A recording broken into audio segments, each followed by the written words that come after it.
Maraming salamat, Ali. Magkakaroon ng hanggang 10% off every first Tuesday ng taong ito ang bawat isang pamilyang cardholder ng Kabayan Tuesday na exclusive promo ng BDO at SM Supermall para sa mga pagpabonding na pamilya ng mga OFW. Samantala, pinakilig naman ni Papa P. Piolo Pascual bilang BDO Ambassador ang mga nanood sa kanyang mall show sa bagong bukas na SM City, Caloocan. Para sa karagdagang detalye, panoorin niyo po ito. Nagsanib puwersa ang BDO Unibank Incorporated o BDO at SM Supermalls para sa launching ng Kabayan Tuesday para sa mga kababayan natin overseas Filipino kasama na rin ang kanilang mga pamilya. Ito ay bilang pasasalamat umano ng naturang bangko sa pag-give love dahil kinikilala nila ang hard work at sakripisyo na ginagawa ng bawat isang overseas Filipino para mabigyan ng magandang kinabukasan ang kanilang pamilya na nasa Pilipinas. Isang exclusive promo para sa OFW families para maging mas nakakatuwa ang kanilang pag-bonding sa SM Malls at sa lahat ng partners nito. Ayon kay Miss Jeannie Gloria, ang siyang SVP and head ng BDO Remittances, sa project na ito, magkakaroon ng up to 10% off every first Tuesday ng taong ito ang bawat isang pamilyang card holder ng Kabayan Tuesday.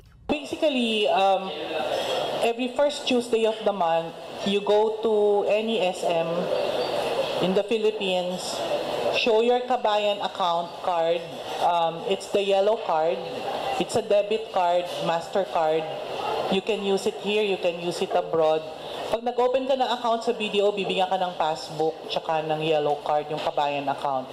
We have more than millions of customers already. Show that, and then SM, I think naka-program na sa POS nila. They'll entitle you to the discount. That's every first Tuesday.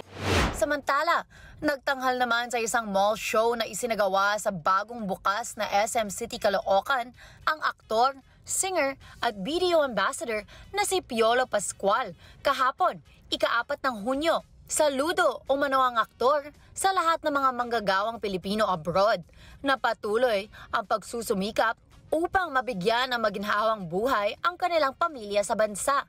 Ayon pa kay Ginang Gloria, patuloy ang sorpresa na ginagawa nila upang madulutan pa ng kasiyahan ang kanilang tagapagtangkilik. Hindi yata nila alam yung kay Piolo. Pero we've been surprising families for the past many years. Like in December, I think some of you were there. Meron kaming sinurpresa from Japan na hindi alam ng mga pamilya dito na umuwi yung nanay nila. Kasi nakakauwi lang siya pagka October.